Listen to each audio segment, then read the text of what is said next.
Malayalam industry అంటేనే నేడు నిఖార్సైన గొప్ప కథలు చెప్పే సినిమా పరిశ్రమగా దేశవ్యాప్తంగా గుర్తింపు పొందింది. ఓటీటీ కాలంలో భాష రాకున్నా సబ్ టైటిల్స్ తో మలయాళం సినిమాలను సినిమా ప్రేక్షకులు తెగ చూస్తున్నారు. అయితే ఒకప్పుడు మల్లు ఇండస్ట్రీ అంటేనే షకీలా, సిల్స్మిత, బాబీలోనా, షర్మిల, దేవిక, హుమాఖాన్, సోనా, జైవాణి లాంటి బిగ్ గ్రేట్ హీరోయిన్లు నవరసాల్లోని సింగిల్ రసమైన శృంగారంతో ఇండస్ట్రీని తమ కొంగు కింద దాచుకున్నారు. ఎంతలా అంటే షకీలా మూవీ వస్తుందంటే మమ్ముట్టి, మోహన్ లాల్ సినిమాలు కూడా వాయిదాలు పడేవి. అంతలా కుర్రకారకు హీట్ పెంచి థియేటర్ల ఓనర్లకు కనక వర్షం కురిపించారు. ఒకప్పుడు మలయాళం మల్లు సినిమాలకు దేశవ్యాప్తంగా క్రేజ్ ఉండేది. ఇంటర్నెట్ అందరికీ అందుబాటులోకి రావడంతో వీళ్ళు కనుమరుగయ్యారు. లేదంటే మలయాళం పరిశ్రమను రొమాంటిక్ వుడ్ గా మార్చేసేవారు. అయితే వీరంతా కూడా పొట్టకూటి కోసం పరిశ్రమకు అందాలతో వేడి పుట్టించారు. కానీ ఇంకో జాతి ఉంది. జెంటిల్మెన్ లా నటిస్తూ హీరోయిన్లను బలవంతంగా అత్యాచారం చేసిన నటులు కోకొల్లలో ఉన్నారు. ఇప్పుడు ఇదే మాలీవుడ్ లో హాట్ టాపిక్. మాలీవుడ్ లో కామాంధుల గురించి తేల్చేందుకు ఏర్పాటు చేసిన జస్టిస్ హేమా కమిటీ రిపోర్ట్ సంచలన విషయాలను బయటపెట్టింది. అదేమిటంటే నిజ జీవితంలో ఆడవాళ్లను శృంగారం కోసం వాడుకున్న నీచులు ఈ సినిమా పరిశ్రమలో కోకొలలో ఉన్నారని చెప్పింది. ఈ మగాళ్లంతా కూడా కామాన్ని కళల్లో పెట్టుకుని అందగత్తెలను వెతుకుతూ ఉంటారు. సినిమాల్లో కనిపించాలంటే చచ్చినట్టు బెడ్రూమ్ లోకి రావాల్సిందే, లేదంటే సినిమా కెరీరే వద్దనుకొని వెళ్లిపోవాలి. కొంతమంది స్టార్ హీరోలు, దర్శకులు, నిర్మాతలు కలిసి ఓ రింగుగా ఏర్పడ్డారు. వీరిదొక మాఫియా. వారు సినిమా హీరోయిన్ గా ఛాన్స్ ఇవ్వాలంటే ఖచ్చితంగా వీరి పక్కలోకి వెళ్లాల్సిందే. ఏమాత్రం సిగ్గు లేకుండా అడిగేస్తారు. ఇలా ఎన్నో ఏళ్ల నుంచి ఈ మలయాళం పరిశ్రమలో ఈ కామాంధులు మహిళలు, జూనియర్ ఆర్టిస్టులను లైంగికంగా వేధిస్తూ ఉన్నారు. పడకస్తుకం ఇస్తేనే సిల్వర్ స్క్రీన్ ఛాన్స్ అంటూ వందల మంది యువతులను వాడుకున్నారని బాంబు పేల్చింది హేమా కమిటీ.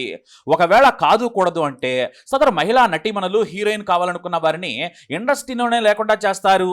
ఇప్పటికే టాప్ హీరోయిన్లుగా ఉన్న వారంతా కూడా లైంగిక కోరికలు తీర్చే అవకాశాలు దక్కించుకున్న వారే. మాట వినని వారిని మాత్రం నిత్యం సెట్లో వేధించటం, అసభ్యంగా తిట్టడం చేస్తారు. ఇక మహిళా, జూనియర్ ఆర్టిస్టుల పరిస్థితి అయితే దారుణం. స్వయంగా వారే జస్టిస్ హేమా కమిటీ ముందు ఈ విషయం చెప్పారు. పేర్లు బయట పెట్టకుండా ప్రభుత్వానికి ఇచ్చిన ఈ నివేదిక ఇప్పుడు కేరళను, మాలీవుడ్ ను షేక్ చేసేస్తుంది. ఈ రిపోర్టు తర్వాత రెండు పెద్ద బాంబులు పేలాయి. వారిలో మొదటి కామందుడు సీనియర్ నటుడు, లెజెండరీ యాక్టర్ గా పేరు తెచ్చుకున్న సిద్దికి. ఇతను తెలుగు ప్రేక్షకులకు కూడా సుపరిచితమే. ఇతను పైకి కనిపించేంత మంచివాడు కాదు, పెద్ద కామాంధుడు అని, ఆడవాళ్లను చెరబట్టే నీచుడని ఒకప్పటి నటి రేవతి సంపత్ మీడియా ముందు ప్రకటించారు. అసలు ఏం జరిగిందో సినిమాని మించిన కథ చెప్పిన రేవతి సంపత్ కష్టాలను ఒకసారి చూద్దాం. సోషల్ మీడియాలో అందంగా ఉన్న రేవతి ఫోటోను చూసి ఫ్రెండ్ రిక్వెస్ట్ పంపించాడు మలయాళ సినిమా లెజెండరీ నటుడు సిద్దిక్.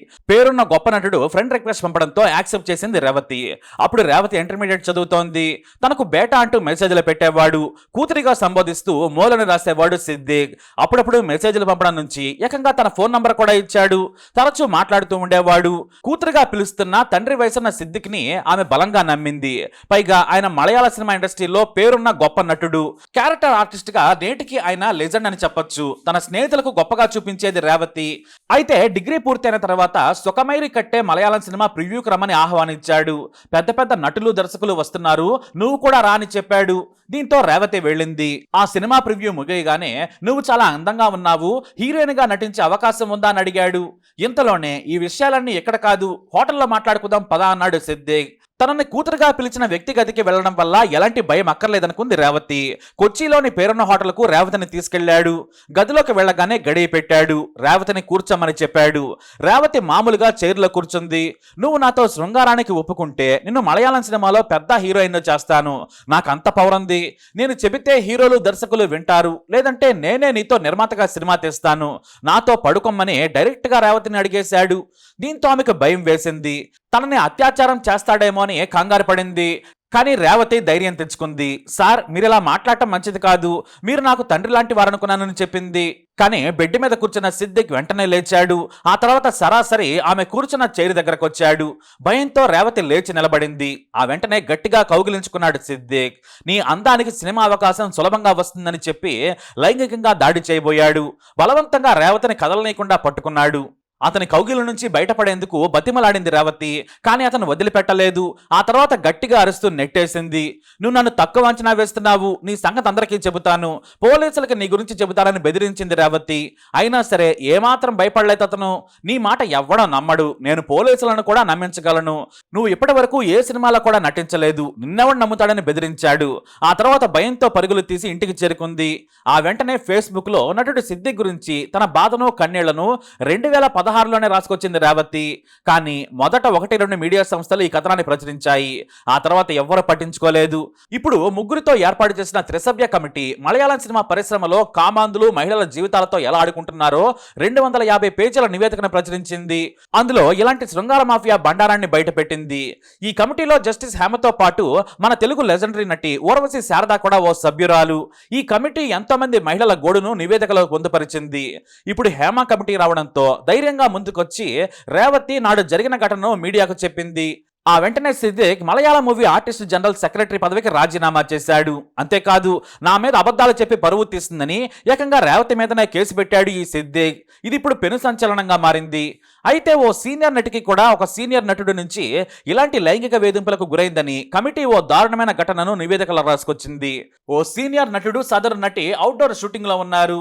అయితే ఆ నటి అందం మీద ఆ నటుడికి కన్నుపడింది. ఆ రోజు హోటల్లో తన గది పక్కనే ఉన్న నటి డోర్ కొట్టాడు. ఆమె తీయకపోవడంతో మెసేజ్లు పెట్టాడు. మనం ఈ రాత్రంతా ఎంజాయ్ చేద్దాం, తలుపు తీయాలని బెదిరించాడు. తలుపు తీయకపోవడంతో మెసేజ్లు పెట్టాడు, బూతులు తిట్టాడు, తలుపును పలుమార్లు కొట్టి వేధించి వెళ్లిపోయాడు. అయితే ఆ మర్నాడు షూటింగ్ లో ఆ సీనియర్ నటుడికి భారీగా నటించాల్సిన ఆ సదరు నటి స్పాట్ కొచ్చింది. వచ్చి రాగానే బూతులు మాట్లాడటం మొదలు పెట్టాడు ఆ నటుడు. ధైర్యం తెచ్చుకుని అతని మాటలు పట్టించుకోకుండా నటించడం మొదలుపెట్టింది ఆ నటి. అయితే ఆ తర్వాత కౌగిలించుకుని ఓదార్చాల్సిన సీన్ ఒకటి ఉంది. ఆ సీన్ లో గట్టిగా కౌగిలించుకున్నాడు ఆ నటుడు. ఆమె వద్దని వారించినా వినలేదు. సెట్ లో పరువు పోతుందని కామ్గా భరించానని ఏడుస్తూ కమిటీకి చెప్పింది ఆ సీనియర్ నటి.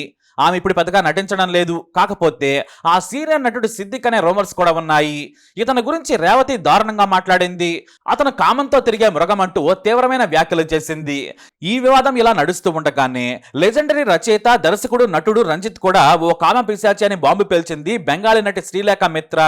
ఇతను ఇప్పుడు కేరళ చలనచిత్ర అకాడమీ చైర్మన్ కూడా. ఇతనిపై ఏకంగా కొచ్చి సిటీ పోలీసులకు శ్రీలేఖ కంప్లైంట్ చేశారు. తనను లైంగికంగా వేధించాడని, ఇప్పుడు హేమ కమిటీ ఇచ్చిన ధైర్యంతో ఫిర్యాదు చేస్తున్నానని ఆమె మీడియాకు తెలియజేశారు. అంతేకాదు, కేరళ సర్కారు కూడా బాధితులు ధైర్యంగా ముందుకు వస్తే విచారణ చేసి నిందితులను శిక్షిస్తామని తెలపడంతో ఒక్కొక్కరుగా బయటకొస్తున్నారు. ఇప్పుడు మలయాళం సినిమా పరిశ్రమలో పెద్దగా ఇంటెలెక్చువల్ గా పిలువబడుతున్న రంజిత్ కూడా ఓ పెద్ద కామక్ పురుష్ అని శ్రీలేఖ ఆరోపించారు. మమ్ముట్టి హీరోగా పాలేరి మాణిక్యం అనే సినిమా తీస్తున్నాను, నువ్వు నటించాలి, నా ఫ్లాట్ కు రావాలి అని శ్రీలేఖకు ఫోన్ చేశాడు రంజిత్. ఆమె బెంగాల్ నుంచి కొచ్చికొచ్చింది. సరాసరి దర్శకుడు ఫ్లాట్కి వెళ్ళింది శ్రీలేఖ. స్టోరీ డిస్కషన్ తర్వాత బాల్కనీలో ఫోన్లో మాట్లాడుతూ ఉంది. ఆ వెనకాలే వచ్చాడు రంజిత్. మెల్లిగా ఆమె గాజులను తాకాడు. ఆమె పెద్దగా పట్టించుకోలేదు. కానీ ఆ తర్వాత బాల్కనీపై ఉన్న చేయి మీద చేయేశాడు. ఆమె చేయిని మెల్లగా వెనక్కి లాగేసింది. ఇబ్బందిగా చూస్తేనే ఫోన్ మాట్లాడుతుంది శ్రీలేఖ. కానీ ఈసారి ఏకంగా మెడ మీద మృదువుగా చేతివేళ్లతో మీటాడు. ఆ తర్వాత నడుం గట్టిగా పట్టుకొని గిల్లాడు. ఆ వెంటనే శ్రీలేఖ కోప్పడింది. మీరు చేస్తున్న పని బాగోలేదు సార్ అని ఎదురు తిరిగింది. అయినా కూడా శృంగారం కోసం బలవంత పెట్టాడు రంజిత్. కానీ ఆమె ఒప్పుకోలేదు. ఆ తర్వాత నిన్ను ఈ సినిమాలో పెట్టుకోనని చెప్పడంతో ఆమె సినిమా లేకపోయినా పర్వాలేదని అక్కడి నుంచి బయటపడింది. సరాసరి అసిస్టెంట్ డైరెక్టర్ జోసెఫ్ దగ్గరికి వెళ్ళింది. జరిగిన విషయం చెప్పగా తన ధైర్యం చెప్పాడు. కానీ రంజిత్ మరునాడు తన రిటర్న్ టికెట్ ఇవ్వడానికి ఒప్పుకోలేదు. కానీ జోసెఫ్ సాయం చేయడంతో తాను బయటపడ్డానని, రంజిత్ పెద్ద లష్కోర్ మనిషి అని, పైకి కనిపించేంత జెంటిల్మెన్ కాదని చెప్పుకొచ్చారామె. ఆ రోజు నా అనుమతి లేకుండా ధైర్యంగా నా మీద చేయి వేశాడని ఆరోపించి కేసు పెట్టేసింది. దీంతో రంజిత్ ఇప్పుడు ఇరకాటంలో పడ్డారు. మంచి మనిషిగా, రచయితగా, దర్శకుడిగా, నటుడిగా, సకల కళా కోవిదుడిగా పేరున్న రంజిత్ పరువు పోయింది. అతను కూడా సకల కళా వల్లభుడని తేలిపోయింది. ఇప్పుడు ఈ రంజిత్కి కూడా తలక్కడ పెట్టుకోవాలా తెలియక ఇంట్లోనే దాక్కున్నాడు. అయితే ఇప్పుడు బయటకు వచ్చింది ఇద్దరే. ఇంకెంతమంది బయటకు వస్తారోనని తప్పు చేసిన కామాంధులు వణికిపోతూ ఉన్నారు. గతంలో కూడా ఓ స్టార్ హీరో ఓ హీరోయిన్ ని ఏకంగా కిడ్నాప్ చేయబోయాడు.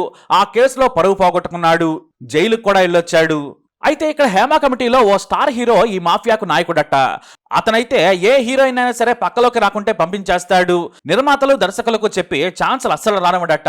మరి ఆ కామాంధుడైన పెద్ద స్టార్ హీరో ఎవరనేది ఇప్పుడు మలయాళం పరిశ్రమలో జరుగుతున్న చర్చ. ఆ పేరు బయటకు వస్తే పరువు మొత్తం పోవడం ఖాయం. అయితే ఇప్పుడు మెల్లిగా తెలుగు, తమిళ్లోని కామాంధులపై కూడా త్వరలోనే హీరోయిన్లు, మాజీ నటీమణులు బాంబు పేల్చే పనిలో ఉన్నారని టాక్ వినిపిస్తుంది. మరి ఈ మగ కామగాళ్లను కేరళ సర్కారు శిక్షిస్తుందా, సినిమా పరిశ్రమ బ్యాన్ చేస్తుందా లేదా అనేది చూడాలి. మరి మన తెలుగులో కూడా ఇలా హింసించిన వారు ఉన్నారా? అలాంటి కామ పిశాచాల పేర్లు మీకు తెలిస్తే ఖచ్చితంగా కమెంట్ ద్వారా తెలియజేయండి.